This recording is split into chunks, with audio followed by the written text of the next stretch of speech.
예, 안녕하세요. 원재입니다. 날씨가 이제 확실히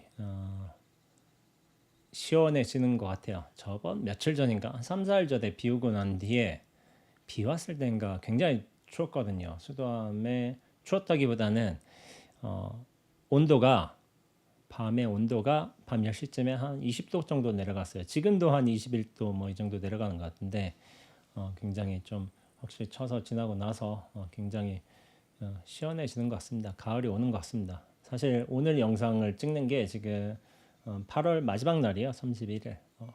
내일 영상이 올라갈 텐데요. 이번 주에 뭐 일이 많아가지고 제가 영상을 늦게 찍게 됐어요. 근데 오늘 날이 맑아서 제가 빨래를 했습니다. 굉장히 날씨가 좋아서 빨래 잘 마르겠고 이 영상 찍고 난 뒤에 아마 빨래를 다 걷어와서 정리를 해야 될 것 같습니다. 그리고 다림질도 해야 될 것 같고 그렇습니다. 이제 좀 시원해가지고 요즘에는 뭐 열대야 당연히 없고요. 그냥 침대에서 이불 덮고 자요. 이불 덮고 자야 될 정도라서 좋은 날들인 것 같습니다. 이런 날이 가을이 제가 제일 좋아하는 계절이 가을인데 이제 가을이 오고 있는 것 같습니다. 그리고 이제 이 영상에서 가장 달라진 점이 있다면은 저 부처님이 새로 오셨어요. 여기 이렇게 부처님이 오셨죠. 부처님이 오셨는데 이 부처님에 대해서 간단히 이제 설명을 드리자면은 저희 은사스님 법자전자 스님께서 해인사 방장으로 계실 적에 동시에 이제 조계종 종정으로 계셨죠. 조계종 종정과 방장을 겸임하실 적에 방장실에서 모시던 부처님이세요. 모시던 부처님이라는데, 그러니까 꽤 오래 뭐 2, 30년, 30년까지는 모르겠지만은 그렇게 모시셨죠. 이 부처님을. 그래서 저는 시자 때 이 부처님을 뵀거든요. 뵙고 해가지고. 그런데 자세한 과정 그렇다 치고 결론적으로 이제 제가 모시게 되었습니다. 제가 이제 부처님 모시게 돼가지고 며칠 전에 낙감으로 모셨어요. 낙감으로 모셔가지고 아마 제가 저한테서 이제 다른 분으로 이제 다른 분이 모시게 될 가능성은 없을 것 같아요. 제가 아마 죽을 때까지 모시지 않을까. 여러 부처님을 모실 수도 있겠지만은 저희 어떤 첫 부처님이고 저희 은사 스님이 더군다나 해인사에 계실 적에 이렇게 방장실에서 매일 예경하고 예불 드리고 한 부처님이라서 저한테는 이제 좀 각별한 의미죠. 그래서 제자로서 이런 부처님을 모시게 된 건 큰 영광이라고 생각하고 있어요. 그래서 며칠 전에 모셨고 좌복도 좀 있으면 이제 어떤 분께서 아마 해오실 거예요. 해오셔가지고 이렇게 낙감의 새 부처님을 모시게 됐다는 거 당분간 이렇게 좀 말씀드립니다. 예, 오늘 하게 될 내용은 허공에 관해서 한번 얘기해 볼게요. 제가 화엄경 소론 찬요라는 책을 이제 한 어른 스님께 받았습니다. 해거 스님이란 이제 어른 스님이 이렇게 법공양을 이렇게 여러 군데 해주신 것 같은데 저한테도 보내주시더라고요. 그래서 제가 다 이제 다 읽지는 못하고 중간에 틈틈이 펼쳐서 이렇게 보기도 하는데 좀 한 문장이 확 들어왔어요. 한 부분이 허공이 포괄하여 받아들이는 비유에 관해서 이제 그걸 하셨는데 제가 이거 읽어보면서 제가 허공에 관해서 몇 가지 비유를 한 적이 있죠. 근데 허공은 제가 비유한 게 아니라 제가 말씀드리지만은 누누이 이 조사 선지식들께서 이미 수많은 경우를 빗대어서 이렇게 허공성과 마음과 이렇게 말씀을 하셨어요. 이렇게 말씀을 하셨는데 이 화엄경에서도 그렇게 말씀하고 계시고 허공의 비유가 또 어디서 나오냐면은 전심법유라는 책 있죠. 황백스님께서 쓰신 거기서 허공이라는 게 굉장히 중요하게 나오고 근래에는 이제 백봉 김기추 선생님께서 이제 허공성이라는 이제 법문을 많이 하셨어요. 많이 하셨고 그래가지고 허공이란 게 고래로부터 이제 수많은 이제 선지식들이 마음을 깨우치신 분들이 마음을 허공에 빗대어서 이렇게 설명하셨는데 저는 허공이라고 뭐 얘기하기도 하고 하지만 이제 눈앞이라고 해요. 눈앞 자체도 사실 허공이에요. 허공. 이 전체 특정할 수 없는 이 전체의 마음을 뜻하는데 그래서 눈앞으로 항상 얘기하고 있는데 허공하고도 사실은 의미상 맞아 떨어집니다. 그래서 제가 허공으로도 몇 번 얘기한 적이 있어가지고 이거를 한번 읽어보면서 다음에 제 글을 한번 읽어보도록 하겠습니다. 허공이 포괄하여 받아들이는 비유, 또한 불자여 아래로 수면에서부터 위로 비비상천에 이르기까지 그 가운데 있는 대천국도와 욕계, 색계, 무색계의 중생이 머무는 곳들이 모두 허공을 의지하여 일어나고 허공을 의지하여 머물고 있다. 무엇 때문일까? 허공이 두루 모든 세계를 감싸고 있기 때문이다. 저 허공이 널리 욕계, 색계, 무색계를 감싸고 있으면서도 분별하는 마음이 없는 것처럼 불자여 열애의 지혜 또한 그와 같다. 모든 걸 감싸고 있으면서도 분별한 마음이 없다는 거죠. 성문의 지혜, 독각의 지혜, 보살의 지혜, 유위행의 지혜, 무위행의 지혜, 일체가 모두 열애의 지혜를 의지하여 일어나고 열애의 지혜에 의지하여 머물고 있다. 성문, 독각, 보살, 유위행, 무위행 그 지혜가 다 열애의 지혜를 의지하고 있대. 그러면은 열애의 지혜는 독각, 보살, 성문, 유위행, 무위행과 비슷한 결일 수가 없는 거예요. 같은 레벨일 수가 없는 거예요. 레벨 차이가 난다고 하지만 아예 성질이 다른 것이어야 돼. 무엇 때문일까? 열애의 지혜는 모든 이들이 두루 지니고 있기 때문이다. 비록 한량없는 지혜를 두루 지니고 있으면서도 분별한 마음이 없다. 불자여 이는 열애의 마음의 여섯째 모양이다. 보살 마하살은 이와 같이 알아야 한다. 라고 이렇게 하셨어요. 그러니까 여러 지혜들, 여러 모습들, 색계, 세상들을 다 감싸고 있으면서도 분별하는 마음이 없대. 무분별이기에 그 모든 것을 받아들일 수 있는 거죠. 포용할 수 있는 거고. 그러니까 제목처럼 허공이 포괄하여 받아들이는 비유라는 것인데 이 허공이란 게 제가 지금까지 말했던 사실 눈앞과 의미가 똑같죠. 한량없는 지혜를 두루 지니면서도 분별하는 마음이 없다. 그 모든 지혜의 모습들, 양상들, 특성들을 다 받아들이면서도 거기에 맞거나 붙잡거나 하는 요소가 없는 거죠. 그게 바로 눈앞이죠. 눈앞. 허공이기도 하고 허공성. 이런 글을 읽었어요. 이런 글을 읽었고 사실 이제 제가 허공의 비유를 제일 처음 이제 접하게 된 거는 이제 전신법유에서요. 전신법유라는 저 책에서 황백선사의 가르침이죠. 그 초반에 이런 말씀이 있어요. 일체 번뇌를 여의기만 하면 얻을 만한 법이 없으니 도를 배우는 사람이 깨닫는 비결을 터득하고자 한다면 마음에 어느 것도 집착하지 말아야 된다. 다만 번뇌를 여의라고 했어요. 그러면 얻을 만한 따로 법이 없다는 거지. 그러니까 있는 분별심, 생사심을 모두 다 걷어낼 뿐이지 따로 지혜라고 어떤 깨달음이라고 얻을 만한 무언가가 따로 없다는 거죠. 왜냐하면 이게 탕 비워지면은 우리 존재가 탕 비워지면은 말하자면은 전체가 쓱 들어오기 때문에 다른 의미로 우리가 탕 비워지면은 전체와 탁 만나기 때문에 이 전체와 하나가 되는 거예요. 거기서는 얻을 것도 잃을 것도 없어요. 그러니까 다만 우리가 가지고 있는 착각, 번뇌, 무명심, 중생심만 이렇게 떠날 뿐이지 떠나게 된다면 비워진다면 전체와 탁 기합이 됩니다. 그러면 그게 이미 완성된 소식이 되는 거죠. 부처님의 참된 법신은 마치 허공과 같다고 한 것이다. 다 비워지면 이 허공과 같이 눈앞과 같이 전체와 같이 모든 거를 품어버리는 거야. 그것이 이제 부처님의 법신이라는 거죠. 마치 허공과 같다. 경계가 없다는 거죠.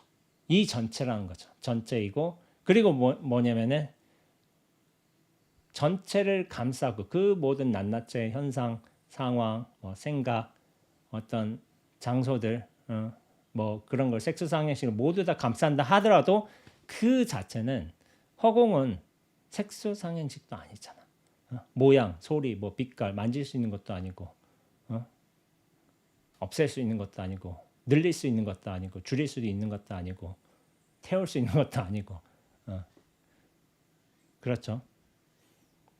전혀 다른 성질의 것이어야 돼요. 그 모든 근원이어야 돼. 법신이 곧 허공이며 허공이 곧 법신인데도 법신이 허공계에 두루하여 있다고 하면 사람들은 허공 가운데 법신을 포함하고 있다고 생각하여 법신 그대로가 허공이고 허공 그대로가 법신임을 모른다라고 하셨어요. 그러니까 법신이란 건 진리 그 자체, 본원이라고 하는 거는 모양과 형식, 어떤 우리가 육감으로서 다가갈 수 있는 것이 아니어야 돼요. 법신, 우리 원래 비로자나 부처님은 사실상 모양이 없잖아요. 법이 그 자체를 상징하기 때문에. 근데 우리 인간들을 위해서 어쩔 수 없이 비로자나 부처님, 저 수도암에 큰법당 대적광장에도 비로자나 부처님이 계시지만 이런 수인을 하고 계신단 말이에요. 이런 수인. 왼손에 검지를 오른손이 이렇게 다 감싸주는 이렇게 수인을 하고 계세요. 이런 수인의 해석을 중생의 무명과 번뇌, 고통을 생사심을 부처님의 지혜와 자비심으로 감싸진다. 이런 해석이 있기도 해요. 이런 수인을 갖고 계시는 말이야. 근데 이제 법의 본 모습은 모양과 소리가 없어요. 형상이 없어. 취할 수 없어. 그래서인가? 부처님 같은 경우도 당신 돌아가시고 난 뒤에 제자들에게 상을 만들지 말라고 하셨거든요. 상을. 부처에 대한 상을 만들지 말라. 원래 진리 자체는 상이 없어요. 상이 없는데 나중에 후인들의 또 요구가 있는 거죠. 어떤 상이라도 있어야지 그걸 이제 토대로 해서 신심을 또 키울 수 있는 면도 있으니까. 그러니까 아마 후세인들의 요구가 있어서 그렇게 됐을 거예요. 그렇게 됐을 것이고 여기서는 이제 법신이 허공계에 두라하여 있다 한다면은 법신이 마치 허공보다 작은 어떤 모양이나 성질의 것을 가지고 있다고 사람들이 착각하는 거예요. 그럼 여기도 법신 있고 저기도 법신 있고 법신이 있다 이렇게 생각해서 허공이 법신을 포괄하고 있다 이렇게 생각하는데 그걸 잘못 생각했다고 지적하신 거죠. 법신 그대로가 허공이고 허공 그대로가 법신이다. 이 전체다. 눈앞이다. 이렇게 말씀하신 거죠. 그래서 이 두 가지 허공에 비유해서 제가 이런 말씀을 드렸지만 저 역시도 나 아직 열리지 않은 선물에서 이 허공의 공덕이라는 이제 글을 쓴 적이 있어요. 아마 제가 이 글을 쓰게 된 건 제가 언젠지 제가 잘 기억은 안 나는데 이 글을 얘기하게 된 거 어떤 특정한 사람한테 얘기한 적이 있어요. 특정한 사람이 누구냐면은 저희 이제 가족이에요. 가족. 저희 가족분 어르신 한 분한테 이제 허공에 관해서 제가 설명한 적이 있는데 차 타고 가면서 그런 설명을 한 걸 토대로 해서 제가 글을 쓴 거예요. 그래서 꽤나 오래전이죠. 10몇 년 전에 쓴 거라고 만약 쓴 거는 뭐 한 6, 7년 전에 썼을 수도 있고 근데 이 말을 처음 한 거는 10몇 년 전이에요. 10년 전쯤에 아마 이 말을 처음 했을 거예요. 근데 한번 이거를 읽어보면서 허공의 공덕이란 글인데 한번 읽어보면서 생각해봤으면 좋겠습니다. 선사들께서는 우리의 본 마음을 허공에 비유하기도 하셨습니다. 예, 황백스님에서부터 뭐 지금 이 글 같은 경우에는 이 책 같은 경우에는 명말청초에 화엄경 소론 찬유 같은 경우에는 명말청초에 도패스님께서 이제 저술하신 것인데 그 대방광불 화엄경 80권본을 기초로 해가지고 청량스님의 소초와 이통현 장자의 논을 붙여서 상세하게 풀이한 책이라고요. 이 책 같은 경우에는 여기서도 허공성이라는 게 굉장히 중요시 되고 있죠. 수많은 분들이 이 밖에 여러 분들께서 이미 허공의 비유를 많이 하셨을 거예요. 근데 대표적인 분들이 이제 몇몇 있다고 제가 소개해 드린 거고요. 마음을 왜 허공에 비유할까요? 허공이 비어 있기 때문입니다. 예. 비어 있어서 맑고 깨끗하고 환하게 튀겨 있기 때문에 마음을 그렇게 허공에 자주 빗대어 말씀해 주신 것입니다. 그러나 단지 비어 있음만으로 허공의 공덕을 헤아릴 수는 없습니다. 이 비어 있는 허공이 실상 수많은 일을 동시에 품고 아무런 걸림 없이 펼쳐내기 때문입니다. 허공은 공기를 채워서 모든 생명들의 숨을 쉬게 하고 구체화를 하는 거예요. 제가 불을 떼어서 밥을 지을 수 있게 하고 도시의 건물들이 들어설 자리를 마련해 주고 비행기가 지나갈 수 있게 항로를 자유롭게 펼쳐주고 까마귀 울음소리가 하늘에 잘 퍼지도록 해주며 목탁 소리에 맞춰서 사람들이 연불하게 해주고 빛을 자유롭게 투과해 방안을 밝혀주고 낮과 밤을 만들어주기도 하고 법당의 향연기가 옷깃에 스며들도록 해주며 구름이 지나갈 수 있는 자리도 마련해주며 이제 막 새순이 돋아나는 나무를 보게끔 해줍니다. 이게 우리가 또 이 비유를 할 적에 건물이 보이잖아요. 대형 건물이 보이니까 빌딩이 보이니까 저 빌딩을 보면은 그렇다는 거예요. 사람들은 빌딩에만 집중하자. 아 저기 빌딩이 있어. 에펠타워 있어. 말하자면 저기 이번에 뭐 파리 올림픽이 있어. 생강이 있어. 이렇게 하지만은 저 빌딩이 저기 있을 수 있는 거는 허공이 있기 때문이에요. 허공이라는 이 전체가 있어서 저기가 비워져 있기 때문에 빌딩이란 게 채워짐으로써 들어갈 수 있는 거야. 그리고 우리 존재 자체는 이렇게 있지만은 언제나 허공이 있어. 허공에 눈앞에 있어. 근데 사람들의 속성은 그렇죠. 보고 듣고 느껴지는 거, 생각할 수 있는 것에 대해서만 그렇게 중요하게 여기지 거기에 탁 빨려 들어가지 이 근원 자체로 항상 생각하지 못해요. 중생심에 딱 끌려 들어가 있기 때문에 그렇죠. 허공의 공덕은 말로 하자면 끝이 없습니다. 제가 사실은 여기 글을 썼지만은 보고 듣고 느끼고 하는 것들을 다 여기다 써놨어요. 냄새 맡는다든지 뭐 이제 들린다든지 뭐 형상으로 보인다든지 그런 것들을 다 써놨어요. 이게 뭐냐면은 허공의 공덕은 비어 있지만 그 모든 것들로 채워져 있잖아. 채워져 있지만은 그 근원 눈앞은 언제나 공적해. 그러니까 이거는 진공묘유를 사실 말한 거죠. 우리 존재가 그래요. 진공이지만 묘유해요. 묘유이지만 또한 진공이고 이렇게 말은 하지만은 허공에서 이렇게 말하고 듣고 있고 하고 있죠. 이렇게 허공이지만 봄바탕은 화는 말끔하게 비어 있지만 보고 들림이 분명한 거예요. 분명한 거. 허공을 마냥 비었다는 것으로만 생각하면 안 됩니다. 비어 있기에 그 모든 것을 가능케 해준다는 것 또한 알아야지 허공을 제대로 보는 것이고 또한 제대로 받아들이는 것입니다.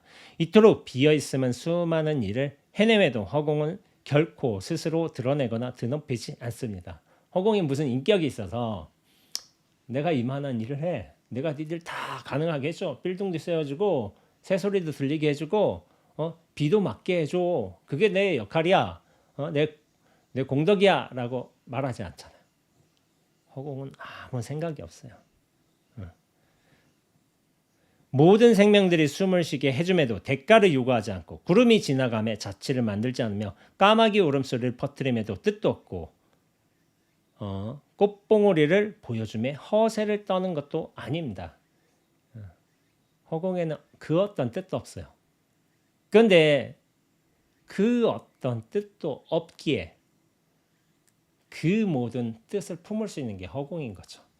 그러니까 기독교에서 하나님은 뭐 절대 선이다. 뭐 이런 식으로 말씀하기도 하잖아요. 또 선악을 알고서 쓰신다. 그런 말은 있지만은 사실은 하나님은 그 어떤 속성이 없으세요. 속성이. 진리 그 자체라고 본다면 하나님을. 왜냐하면은 어떤 속성이 있으면은 반대되는 속성, 동격의 속성이라는 것도 있는 거잖아. 근데 그 격이 완전히 달라야 된다니까. 완전 진리 그 자체가 되려거든. 절대로 속성이 없어요. 근데 그 어떤 속성도 가지지 않으면서 그 모든 속성들을 포괄한다면 그게 진리의 조건이죠. 조건. 결코 같은 선상에 설 수 없어. 그러나 완전 다른 차원에서 모두를 다 포괄하고 있는 거. 그게 진리이고 눈앞이고 도이고 진여이고 또한 하나님인 거죠. 절대선이라는 게 한다면은 선의 가장 최상의 어떤 모습 그렇게 생각하는 게 아니라 절대선. 절대라는 약간 뭐 약간 단정이 있죠. 이런 속성이 있죠. 그 모든 것들을 다 포괄한다면은 선 악마저도 모든 것을 딱 포괄한다면 그게 선이다. 포괄한다면 그건 또 이제 맞을 수가 있겠죠. 근데 자기식대로 해석하면 안 되는 거야. 자기식대로. 내가 생각하는 선의 모양 모습대로 그렇게 받아들여지면 안 돼. 그런 말 있잖아요. 영가 이제 뭐 자연재해가 일어난다고 쳐봐. 되게 힘든 일이 벌어진다고 쳐봐. 전쟁이 있고 뭐 그렇다고 인간적인 학살이 일어나 인간적인 사건들, 학살도 일어나고 전쟁이 일어나고 그런다 쳐봐. 신은 어디에 계십니까? 막 그런 영화에서 그런 질문들을 하잖아요. 어? 그럼 이제 사람의 자연스러운 속성인 건데 어떤 인격을 찾는 거죠. 주제자를 찾는 거죠. 이 모든 걸 정리해 주실 어떤 분을 찾는 거죠. 근데 신은 내 요구에 따라서 내가 필요할 때 탁 나타나고 필요하지 않을 때 생각이 나지도 않고 그런 분은 아니죠. 완벽한 진리라면 언제나 함께 있는 거죠. 언제나 함께. 전쟁에서 신을 찾고 평화로울 때 신을 안 찾고 그런 거 아니에요. 근데 인간적인 자기 속성으로 이해하다 보니까 사람은 이제 착각을 하는 거죠. 허공에는 성스러움이란 게 없습니다. 대가도 없고 자취도 없으며 뜻도 없으며 만족함도 없습니다. 성스러움, 고마움, 자치, 뜻, 만족함 모두 허공이 만든 게 아닙니다. 그 허공 안에서 벌어지는 수많은 일들을 접하는 우리가 인간이 중생이 만드는 것입니다. 그래서 제가 예전에 한번 비유한 적이 있는데 제가 수도하면서 정진 중이던 어떤 한 선배 스님이 좀 뇌출혈로 쓰러지셨어요. 쓰러지셔가지고 제가 젊으니까 그래서 이제 간병으로 이제 갔어요 김천에. 근데 뇌출혈이 이미 쓰러진 상태라서 뇌출혈이 이미 벌어진 상태라서 거기서 이제 더 이상 뭐 할 수 있는 게 없어. 이미 이제 터져가지고 출혈이 일어났으니까. 근데 뭐냐면 2차 출혈, 2차 출혈만 안 일어나는 게 좋은데 사실 2차 출혈이 일어난다고 해도 이게 막을 방법이 없는 거예요. 이게 뇌 안에서 이제 그게 한 일이라. 그러니까 뭐 여기 상태를 이 상태를 최대한 더 악화되지 않도록 유지하는 게 굉장히 중요한 것이지. 그걸 또 유지할 수 있는 게 뭐 특별한 방법을 통해서 유지하는 게 아니라 안정화시키고 그런 방법밖에 없는 거예요. 2차 상태, 2차 출혈만 안 일어나면 좋은 거지. 그래서 이제 그런 상황이 있었어요. 그래서 이제 병원에서는 아무것도 못한다 해가지고 결국에는 서울에 그때도 이제 의료 사태가 심각했지만 서울에 뭐 서울대병원, 뭐 연세 세브란스 병원, 그리고 또 무슨 병원 있지? 되게 유명한 병원들 있잖아요. 송파에. 그런 3대 병원. 그런데 가려고 하는데 의사들이 반대를 했어요. 왜냐하면은 간다고 받아들여주지 않는데요. 실제로. 그리고 거기까지 이제 이송해주는 이제 응급차, 사설 응급차 같은 경우도 뱅뱅 돌고서 그냥 나오기만 한 경우가 있대요. 병상이 없다고 해가지고. 그러니까 이게 그런 거야. 그리고 이제 뇌출혈 같은 경우에는 방법이 없다는 거야. 특별하게. 이거를 뭐 완전히 없앨 수 있는 방법도 없고 2차를 막을 방법도 없고 다만 1차에서 더 나빠지지 않도록 유지하는 방법밖에 없는 건데 그러다가 여차 해서 제가 구미 쪽으로 옮기게 됐어요. 구미 쪽으로. 제가 가을이었지만은 가을에 이렇게 구미로 가고 있는데 스님은 약간 뭐 힘들고 그러실 수 있는데 그 옆에 이제 그 스님의 사제 스님도 타셨어요. 그러면서 저희는 이제 저희가 할 수 있는 일은 없거든요. 왜냐하면 의료진으로서도 할 일은 없어. 여기에 대해서 더 이상 최대한 안정화시키는 방법밖에 없어. 근데 이제 뭐 김천병원에서는 할 게 없다 보니까 뭐 할 게 있는 거라고 아니라 하더라도 다른 이제 구미 쪽의 병원으로 옮기고 있었어요. 근데 이제 스님 힘드시겠다 하고서 옆에서 이제 손도 만져가면서 이렇게 하고 있었어요. 근데 이제 밖으로 딱 봤는데 차창 밖으로 고속도로를 타고 있는데 너무 청량한 가을 하늘이 펼쳐져 있는 거예요. 너무 아름다운 거야. 그러면서 저는 딱 이런 생각이 들었어요. 분명히 여기 상황은 굉장히 좌절적이잖아요. 좌절스러운 상황이잖아요. 힘들고 스님 힘들고 다 걱정하고 있고. 근데 저 하늘은 저렇게 맑고 쾌청해. 정말 아름다웠어요. 이게 어떻게 둘이 함께 가지?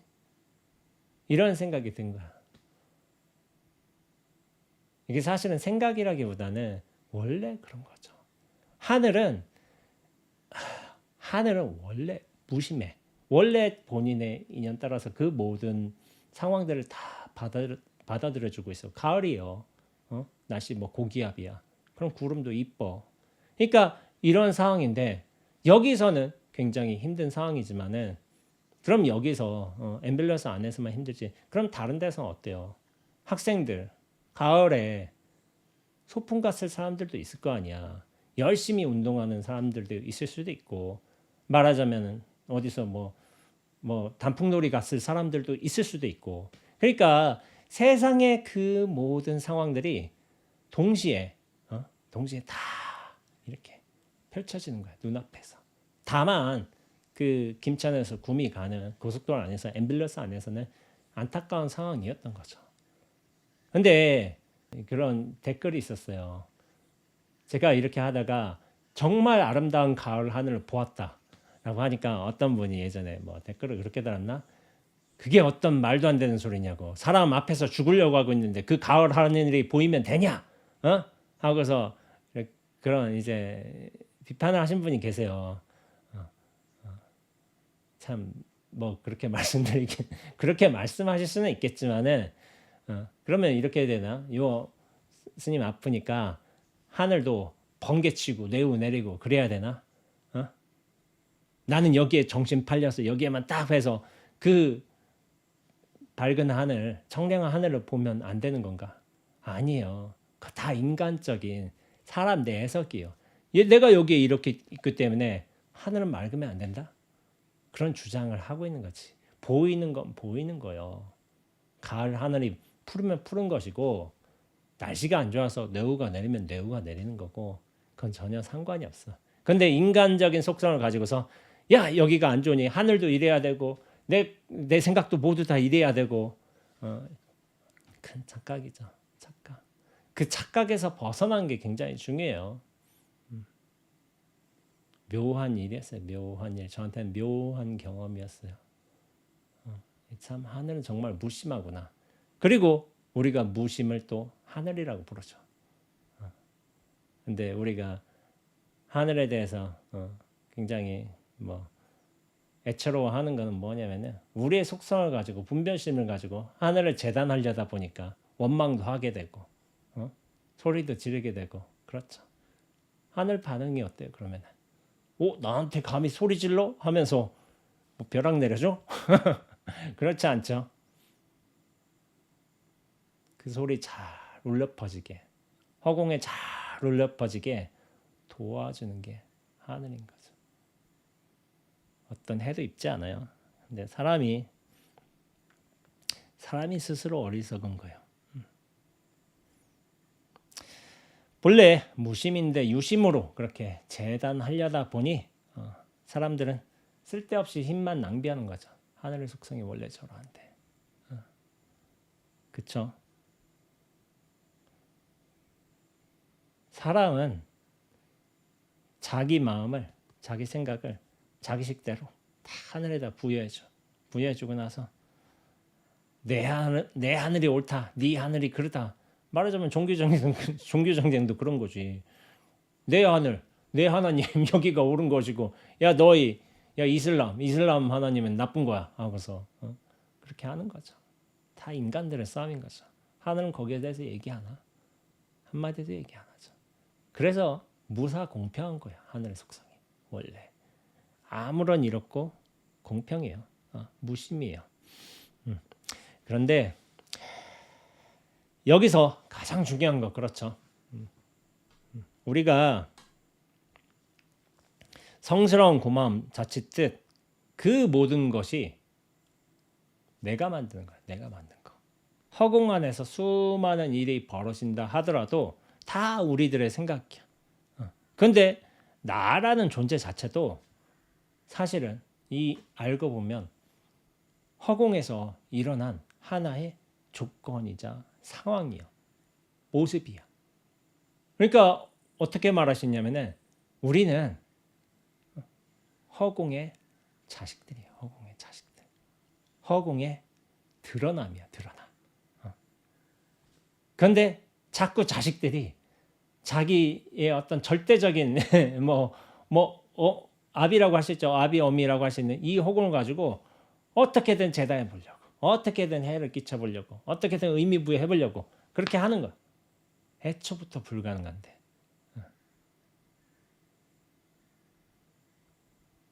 우리는 허공의 자식이에요. 그걸 깨달아야 돼. 그걸 깨달아야 돼. 허공의 자식들이라면 허공이 뭐 날 낳았다. 뭐 실체가 어떤 큰 실체가 나라는 조그만 실체를 낳았다. 이런 게 아니에요. 난 허공과 사실 비슷한 거야. 허공과 똑같은 존재야. 허공과 똑같은 존재.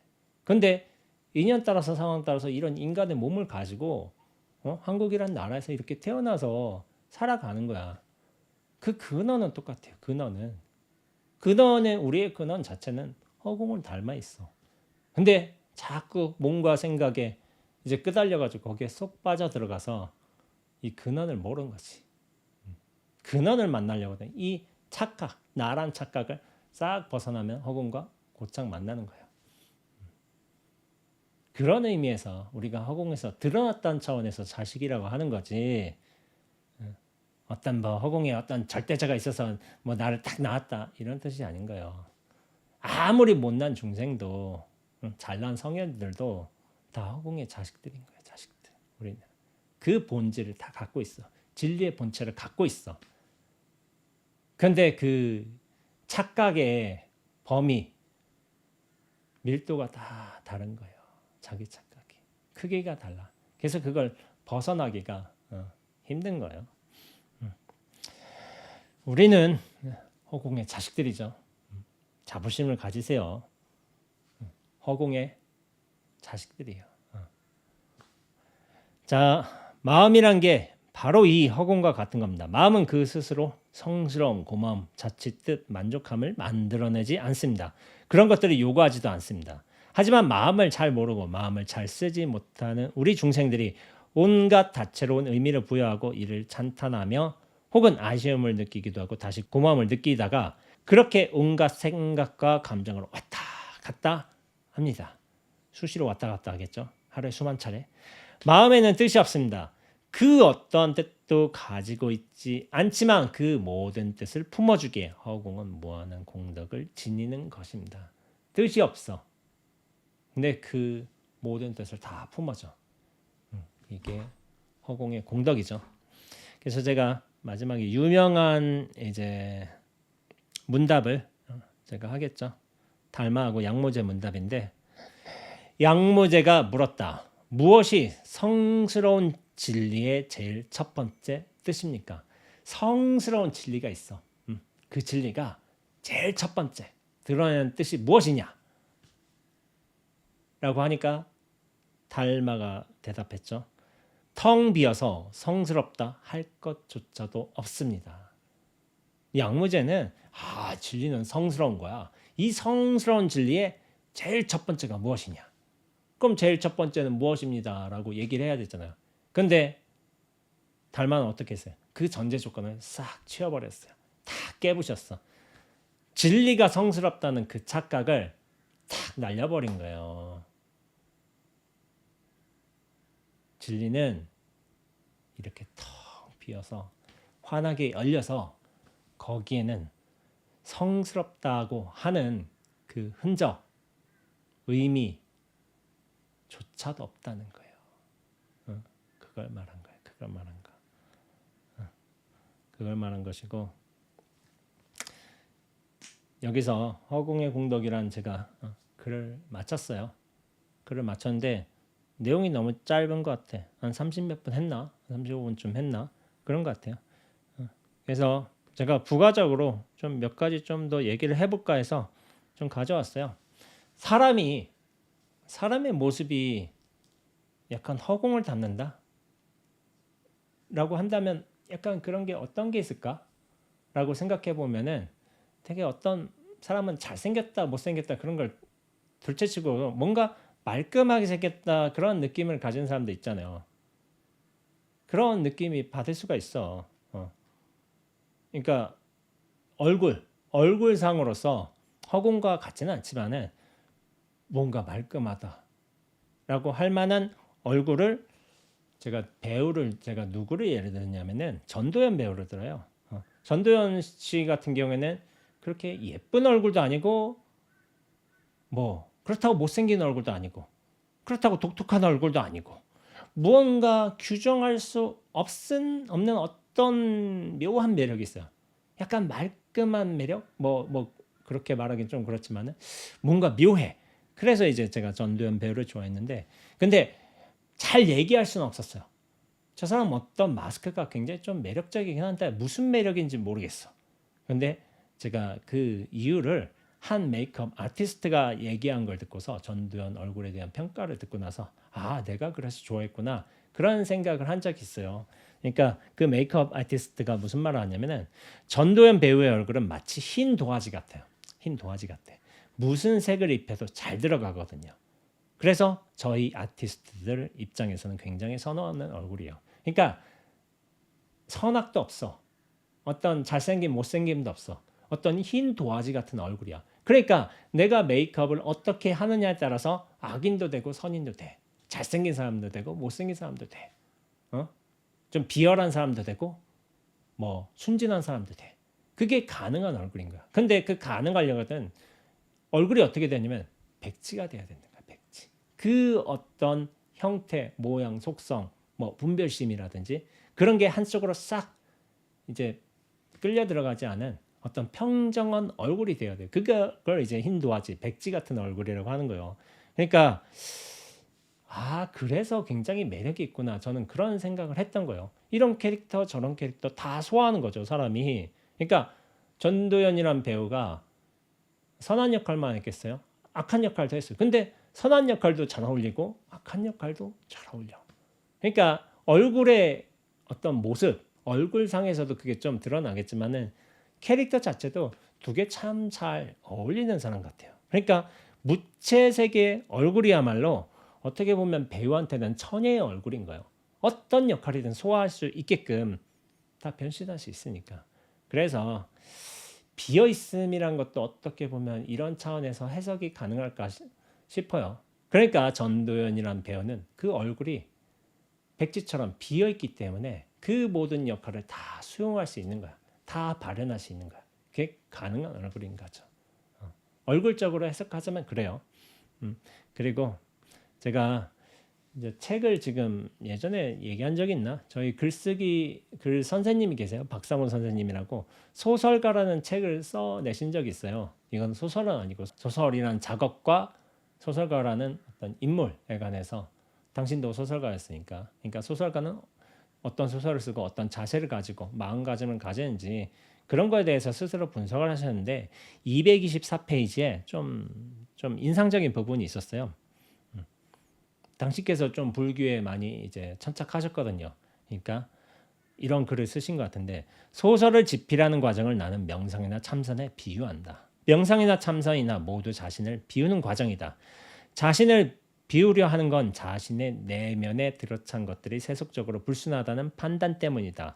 자신을 비우고 근본적인 우주의 기운으로 자신의 내면을 채울 때 명상이나 참선은 완성된다. 그와 같은 관점에서 보자면 우리가 창작하고자 하는 소설은 인간과 인생을 화두로 삼고 근본적인 것을 지향하고자 하는 예술적 몸짓이다.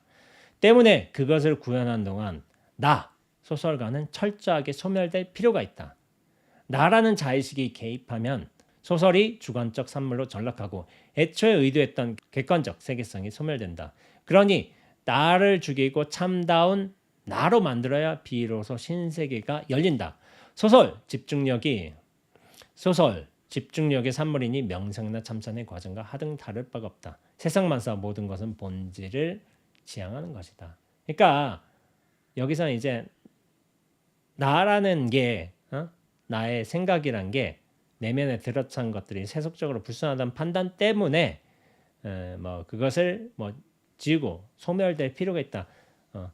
그렇게 얘기를 하시는데 이것도 뭐 적당 수준에서 맞다고 이제 인정을 할 수가 있죠. 적당히. 그러니까 분별심, 생사심이 뭐 그게 꼭 나쁘다라고 할 수는 없지만은 그것 때문에 인간 자체가 괴로운 거죠. 그거 지니고 있지 않으면 사실 굉장히 자유로울 텐데. 그러니까 자의식이 개입하면 주관적 산물로 전락하고만이 나라는 어떤 개체란 착각을 죽이고 나서 진정한 나로 되어서야 그 소설이 새로운 세계가 열린다는 거야. 그러니까 우리 선생님께서 그 명상 참선에 관심이 많으시니까 이런 글을 쓰셨던 것 같아요. 근데 이게 참 그렇죠. 소설가 중에 제가 남미 어떤 소설가 중에 되게 깨달음을 얻은 소설가가 있다고 알고 있는데 제가 이름은 까먹었어요. 그 소설가도 이런 과정을 알고 계실 거예요. 그리고 그런 체험을 실제로 하셨고 그러면서 써낸 소설들의 어떤 분위기도 남다르겠죠. 깨달은 분위기가 한번 물론 그 깨달음의 밀도가 뭐 제 표현식으로 하자면 밀도가 엄청나게 크고 엄청나게 완성되었다. 그건 아닐 가능성이 크다고 저는 생각하고 있지만은 그래도 뭐 견성 체험이든 뭐 무아 체험이든 그런 걸 공체험이든 한번 크게 해본다면은 좀 생각의 방향이 바뀔 수밖에 없어요. 이 과정도 소설을 쓰는 과정도 나를 죽이고 나의 어떤 분별심, 생사심을 죽이고 나서야 비로소 제대로 된 소설이 나온다. 신세계가 열린다. 그런 표현을 하신 건데 참 공부를 많이 하신 것 같아요. 우리 선생님께서. 나는 철저하게 소멸될 필요가 있다. 그러니까 또 제가 구체해서 말하자면은 나는 사실은 소멸될 필요가 없어요. 이 나라는 건 되게 중요한 거야. 근데 뭐냐면은 좀 구체적으로 말씀드리지만 나가 가지고 있는 잘못된 생각, 어떤 착각 그것만 딱 걷어낼 뿐이지 그런 나라는 개체성이라기보다는 나라는 개별의 어떤 속성들은 남아요. 속성들이 사라지는 거 아니에요. 이를테면 누구는 성격 급하고 누구는 뭐 굉장히 여유롭고 한 사람들이 있잖아. 그리고 누구는 감정적으로 되게 소통을 많이 하고 여기는 감정적으로 소통되지 않는 사람들도 있는 것이고 사람이 깨닫는다고 해서 사람이 급격하게 바뀌는 일 없습니다. 그 자체가 유지가 돼요. 유지가 되지만은 뭐냐면은 무엇이 어떻게 바뀌어야 된다든지 어떤 점으로 이것만이 옳다든지 하는 그런 생각들이 다 끊기게 되는 거예요. 딱 펼쳐지는 거예요. 자기 존재를 인정하게 돼 있어요. 그러면서 자기의 어떤 주장, 어떤 중생심에 의해서 세상의 일들이 혼동되고 그런 차원은 많이 벗어나게 되죠. 근데 그것도 또 연습을 해야 돼. 보림이라는 과정을 통해서. 그래서 원만해지는 거예요. 깨달음이 나중에 원만해지는 상태까지 도달해야 되죠. 그저 이제 사람들의 관계나 세상에서 좀 유익한 일로 발현이 될 수가 있는 거죠. 그런데 어떤 나의 속성은 남아요. 깨달은 뒤에서도 그건 잘 바뀌지 않습니다. 바꿀 필요도 없어요. 그걸 인정하면서 다만 사람과 대상을 정하면서 그걸 조율하는 방법을 익힐 필요는 있겠죠. 그런 거예요. 그 모든 일들은 나의 어떤 잘못된 착각을 소멸시키는 거. 세상만사 모든 것은 본질을 지향하는 것이다. 소설 쓰기도 나란 어떤 착각을 딱 여의면서 그 전체로 향해 갈 적에 새로운 세계가 열린다. 그런 말씀을 하신 건데 참 맞죠. 맞는 것이고 당신께서 참 불교를 명상 수행을 참 연구를 많이 하셨구나 이런 생각이 들기도 합니다. 그래서 제가 마지막으로 이 말을 할게요. 어떤 분들께서 제가 글쓰기를 어떻게 하냐고 무슨 생각으로 하냐고 어떤 마음가짐으로 글을 쓰냐고 물어보는 경우가 종종 있어요. 근데 저는 보통 글을 아침에 쓰거든요. 아침에 커피 한 잔 마시고 아침에 일어나서 커피 한 잔 마시고 빵 한 조각 먹고 보통 글을 써요. 글을 쓰는데 사실은 별 생각 없이 글을 써요. 별 생각 없이. 그래서 아침에 특히 생각이 없잖아요. 그래서 아침에 쓰는 거예요.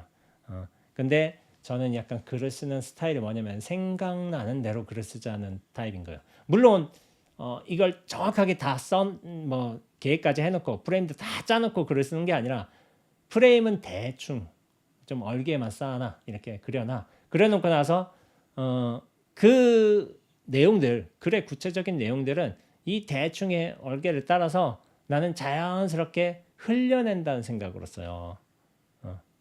난 자연스럽게 여기를 드러낸다, 비춰낸다 하는 생각으로 나를 통해서 이 글들이 흘러나오게끔. 그래서 제가 이런 비유를 하기도 해요. 제가 글을 쓸 때 제가 쓰는 게 아니라 허공이 쓰게 그냥 냅둔다고.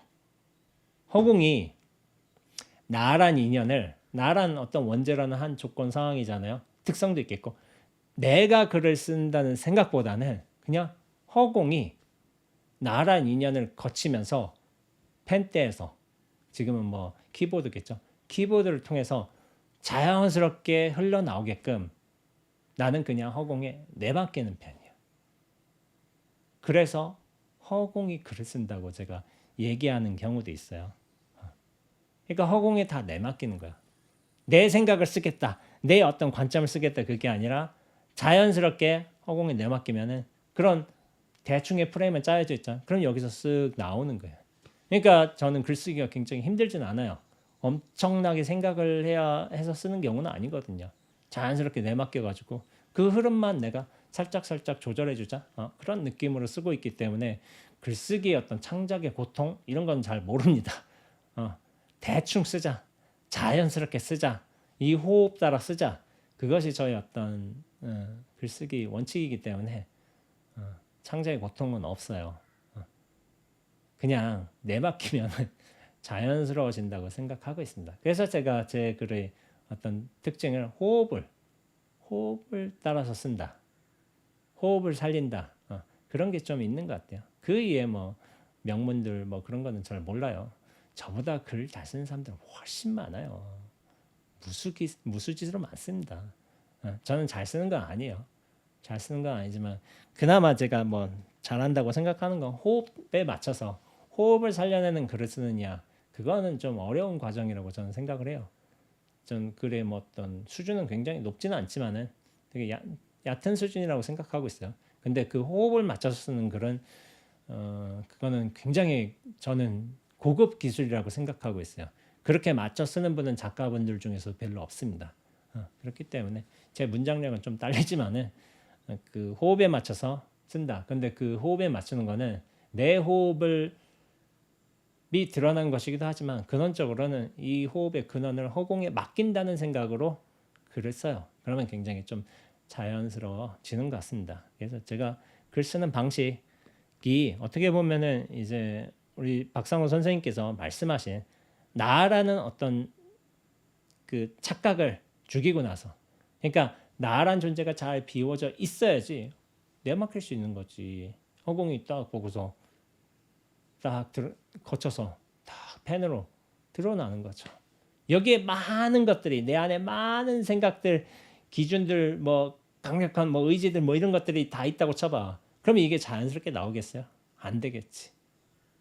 그걸 걷어내야 돼. 걷어내야지만 전체에 맡긴다, 허공에 내맡긴다, 이게 가능한 거예요. 거기서 살아있는 글들이 나온다고 저는 생각을 하고 있습니다.